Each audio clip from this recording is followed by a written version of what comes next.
Aztecs remedy channel में आपका स्वागत है। दोस्तों, मैं हूं लक्ष्मीकांत पुरोहित। भृगु सिद्धांत और नए वास्तु सिस्टम पर शोध कार्य कर रहा हूं और काफ़ी हद तक अच्छी सफलताएं मिली है।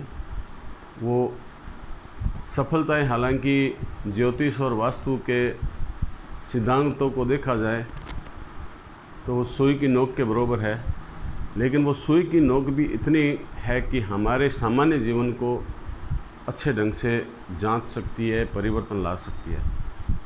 आज मैं आपको धन प्राप्त करने के कई तरीके बताने जा रहा हूँ।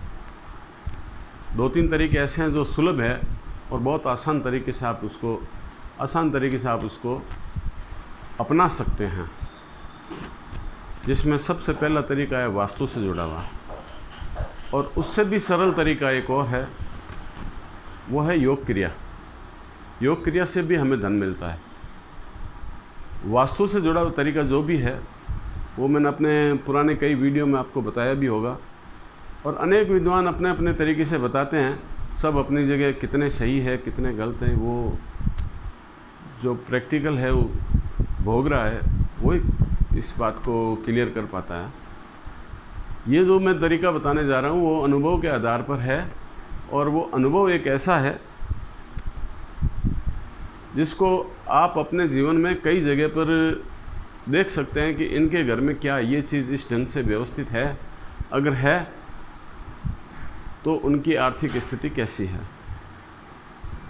हमको ये देखना है बस, वास्तु की किताबें हमें क्या ज्ञान दे रही है, अगर उस पर जाओगे तो आप दिशा भ्रमित हो जाओगे, क्योंकि मैं जो बताऊंगा वास्तु की किताबों से भिन्न है। उस भिन्नता को अगर आप सीरियसली समझोगे तो आप सफलता पालोगे। दोस्तों, आप अपने घर के मेन गेट पे खड़े होइए। मेन गेट पे खड़े होकर ठीक सामने अपने घर की लास्ट दीवार को देखिए। आपके घर का वास्तु कैसा भी है, किताबी ज्ञान से बना हुआ है या नहीं है, मुझे ये पता नहीं। आप तो घर के सामने देखिए, राइट हैंड साइड, चाहे वो कोई भी दिशा है, और फ्रंट का कोना, राइट हैंड साइड और फ्रंट का कोना, यहाँ पर छत में टंकी है, राइट हैंड साइड और फ्रंट का कोना, छत पर टंकी है, उस घर में धन की कभी कमी नहीं आएगी। अगर राइट हैंड साइड फ्रंट में ज़मीन के अंदर टंकी है तो उस घर में बीमारी, आर्थिक समस्या और विवाद, इन तीनों चीज़ों से जुड़ी हुई कुछ न कुछ समस्याएं रहेगी। अगर तीनों नहीं है तो कोई एक समस्या बड़े रूप में होगी। धन की स्थिति को सुधारना है तो सबसे पहले राइट हैंड साइड और फ्रंट का हिस्सा, आगे का कॉर्नर, वहाँ छत पर पानी की टंकी रखिए, चाहे वो ईशान कोण हो, चाहे अग्नि कोण हो, नैऋत्य हो, चाहे वैवई हो, जो भी कोण है आप वहाँ पानी की टंकी रख दीजिए। आपकी विदिन 24 घंटे 48 घंटे के बीच में अर्थव्यवस्था में परिवर्तन नज़र आएगा। और व्यापार भी कर रहे हो तो उस व्यावसायिक क्षेत्र में यही नियम लागू होगा कि आप राइट हैंड साइड के फ्रंट कॉर्नर पर वहाँ पानी की व्यवस्था कर दीजिए। आपके व्यवसाय में भी रूटीन में पेमेंट फास्ट होगा। छत में रखोगे तो रूटीन में पेमेंट ज़्यादा आएगा। और अगर आपने गलती से राइट हैंड साइड के पीछे के हिस्से में पानी रख दिया तो आपका घर फाइनेंशियली बाधाओं से घिरा रहेगा। अगर आपने लेफ्ट हैंड साइड के आगे के हिस्से में पानी रख दिया तो आप दुनिया के सारे ज्योतिषी, तांत्रिक, जो भी जहाँ भी आपको जाना है भटक लोगे, आपको कोई समाधान नहीं मिलेगा। फ्रंट का हिस्सा लेफ्ट हैंड साइड का, वहाँ से पानी हटाओगे तो ही आपको मुक्ति मिलेगी आर्थिक समस्याओं से। और लेफ्ट हैंड साइड के पीछे के हिस्से में अगर आपने पानी रखा है तो आपको पैसा मिलेगा ज़रूर, बल्क में मिलेगा, थोड़े थोड़े अंतराल के बाद महीना, 20 दिन, 25 दिन, 30 दिन, 40 दिन के अंतराल से पैसा मिलेगा और वो पैसा बल्क में मिलेगा, बड़ा अमाउंट मिलेगा। रूटीन में पेमेंट पाने के लिए, रूटीन में आपको धन आर्थिक व्यवस्था सुधारनी है, डेली पैसा आए, एकांत रहे, 2-3 रोज़ से आए, अच्छा पैसा आए, घर खुशहाली से रहे, सब मर्यादा में रहे, तो आपको राइट हैंड साइड फ्रंट का हिस्सा यहाँ छत पर पानी रखोगे तो ही इन समस्याओं का समाधान होगा।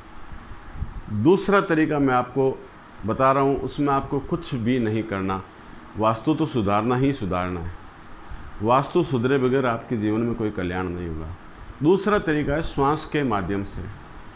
हम जो प्राणायाम करते हैं, अनुलोम विलोम प्राणायाम, अनेकों ऋषि मुनि, अनेकों साधु संत, वर्तमान में भी जो हमारे आदरणीय बाबा जी वगैरह जो भी है, क्या नाम, बाबा रामदेव जी है, श्री श्री रविशंकर जी है, या हमने जिनको आदर्श के तौर पर पढ़ा है, विवेकानंद जी है या आचार्य रजनीश जी है, किसी का भी नाम लो, यहाँ तक कि हमारे देश के प्रधानमंत्री मोदी जी भी है, ये सब लोग प्राणायाम करते हैं, अनुलोम विलोम, अनुलोम विलोम। अनुलोम विलोम के साथ ज़्यादातर क्रियाएं ऐसी, मतलब अनुलोम विलोम करने वाले ज़्यादातर श्वास को लेना और हाथों हाथ छोड़ने का कार्य कर रहे हैं। अगर वो श्वास को लेने के बाद रोकने का कार्य करें, जिसको कुंभक प्राणायाम कहा गया है, अगर वो कुंभक को जितना ज़्यादा करेंगे उतना ही ज़्यादा वो आपके हर एंगल में पॉजिटिव हो जाएगा।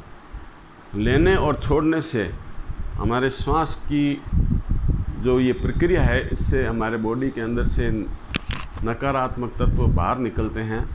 और अगर आप रोकने का कार्य करेंगे, कुंभक प्राणायाम, लेने को पूरक बोलते हैं, छोड़ने को रेचक बोलते हैं, रोकने को कुंभक बोलते हैं, तो आप कुंभक प्राणायाम करोगे तो आपके इस देह रूपी घर से सारी समस्याएं दूर हो जाएगी, आपके निजी घर से भी सारी समस्याएं दूर हो जाए, आपके मिट्टी के बने हुए मकान से भी सारी समस्याएं दूर हो जाएगी।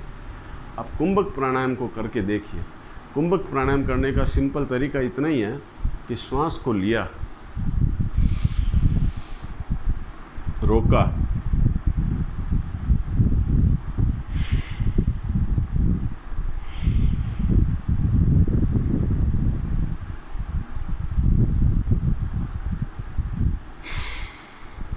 ये रोकने की जो टाइमिंग है इसको आप 5 सेकंड, 7 सेकंड, 10 सेकंड, 15 सेकंड बढ़ा दीजिए। एक उदाहरण दे देता हूँ, उससे आप समझ जाओगे।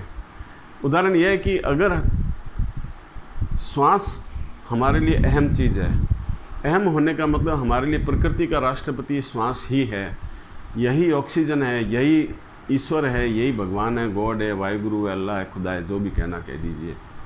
इस श्वास को समझ लो, आपके जीवन के सारी समस्याएं दूर हो जाएगी।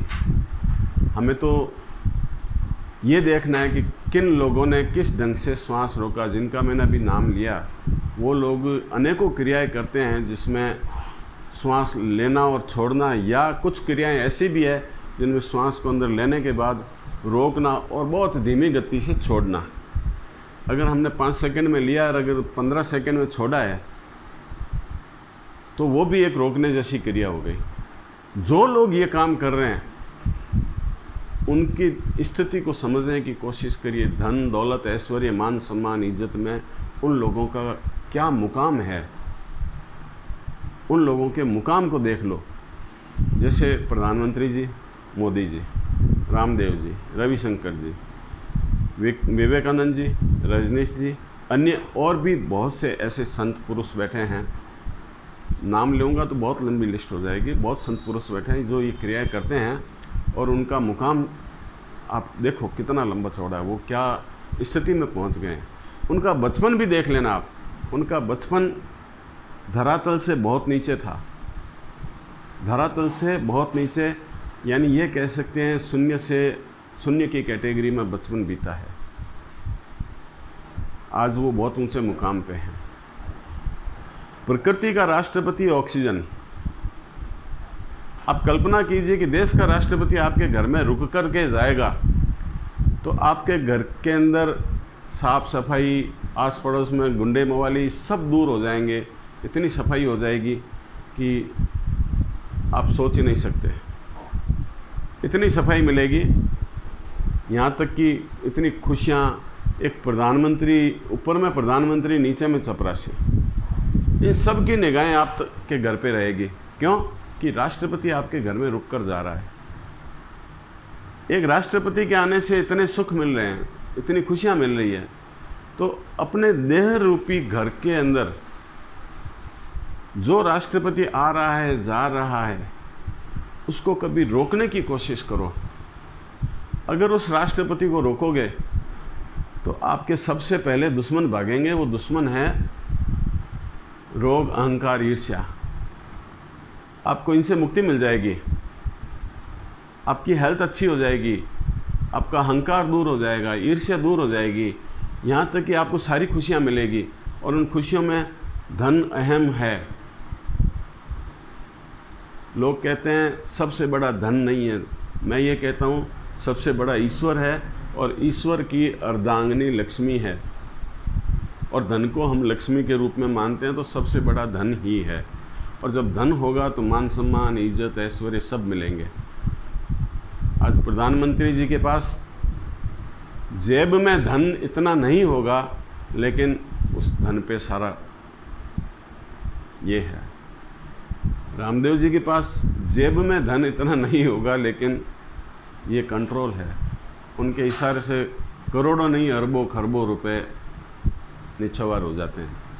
किस ढंग से जहाँ कहाँ कहीं भी लगाना लगा देते हैं। दोस्तों, ये मैंने धन पाने के 2 तरीके बताए हैं आपको। एक में आपको थोड़ा सा चेंज करना पड़ सकता है, और दूसरा आपके स्वयं के द्वारा बगैर कुछ किए 5 मिनट का वक्त निकाल के 10-15 मिनट तक ये प्रैक्टिस कर लीजिए। अगर कमी लगे तो मुझे बताना, और जो लोग कर रहे हैं उनको देख लीजिए, उनकी बल्ले बल्ले हो रखी है। दोस्तों, मेरा वीडियो आपको कैसा लगा सब्सक्राइब कीजिए, लाइक कीजिए, मुझे आनंद आएगा। मैं और बढ़िया बढ़िया वीडियो आपको बना के पेश करूँगा। जय हिंद।